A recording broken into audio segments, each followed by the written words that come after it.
সবার আগে কনফার্ম করেছে, এই জন্য আমাদের পক্ষ বললেন ধন্যবাদ।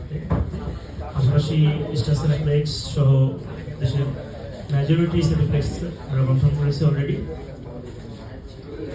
এখন শুভেচ্ছা বক্তব্য দেবেন ব্যাচেলার এন্ট্রি চলচ্চিত্রের অন্যতম অভিনয় শিল্পী সুবর্ণা সাহিদ।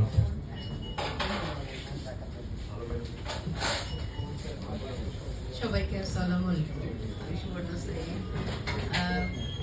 আমি আসলে কি বলবো ভাষা খুঁজে পাচ্ছি না। আমাদের মুভিটা আপনারা দেখবেন, দেখলে নিশ্চয়ই ভালো লাগবে। এটা ছোট বড় সবাইকে নিয়ে মুভিটা হয়েছে।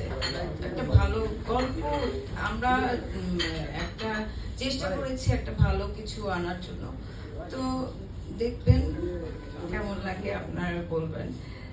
আমাদের একটা অ্যাডভেঞ্চার ছিল ভিতরেই, তো এটার মুভির ভিতরে আপনারা দেখলেই